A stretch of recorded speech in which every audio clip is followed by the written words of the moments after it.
एक बार एक गांव में एक साधु रहता था जो भगवान पर बहुत विश्वास रखता था। एक बार वह साधु पेड़ के नीचे बैठा था और भगवान को याद कर रहा था, तो अचानक वहां बाढ़ आ गई। चारों तरफ पानी ही पानी था। सब लोग अपने आप को बचाने के लिए ऊपर पहाड़ की तरफ भागने लगे। उनमें से एक आदमी ने देखा कि इस हालत में भी साधु जी भगवान की तपस्या कर रहे हैं। वह सोचा कि ये अपने आप को बचाने के लिए कहीं जा क्यों नहीं रहे हैं। तो उसने साधु से बोला, अरे आप कहीं जा क्यों नहीं रहे हो?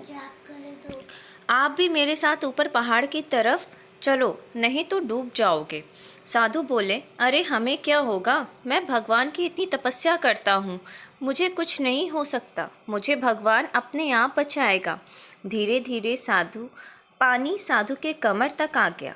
अब लोग वहाँ से नाव लेकर निकलने लगे, तो उनमें से एक ने साधु से कहा, अरे पानी आपके कमर तक आ गया है, आप हमारे साथ चलो। तो साधु ने कहा कि नहीं नहीं, भगवान मुझे अपने आप बचाएगा। और वह नाव वाला भी वहाँ से निकल गया।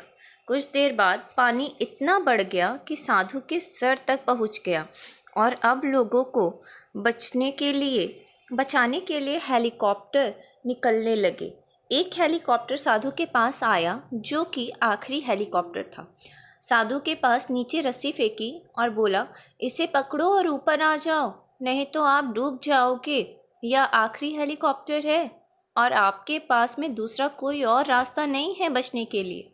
साधु ने कहा, यह रस्सी वापस ऊपर खींच लो, आप चले जाओ, मुझे भगवान के ऊपर पूरा भरोसा है, वह मुझे बचा लेगा। पानी काफ़ी ऊपर आ गया, पेड़ डूब गया और साधु की भी डूबने से मौत हो गई। मरने के बाद साधु भगवान के पास गया और बोला, हे भगवान, मैंने पूरी ज़िंदगी आपकी तपस्या की, मेरा सारा जीवन आपकी आराधना करने में लगा दिया, फिर भी इतने भरोसे के साथ इंतज़ार किया कि तुम मुझे बचाने के लिए आओगे, लेकिन वहाँ मेरी डूबकर मौत हो गई और तुम नहीं आए, ऐसा क्यों? भगवान बोले, मूर्ख इंसान, एक नहीं 3 बार आया था, वो तीनों बार मैं ही तो था।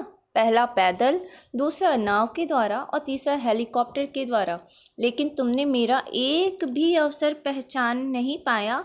पता नहीं किसका इंतज़ार कर रहा था।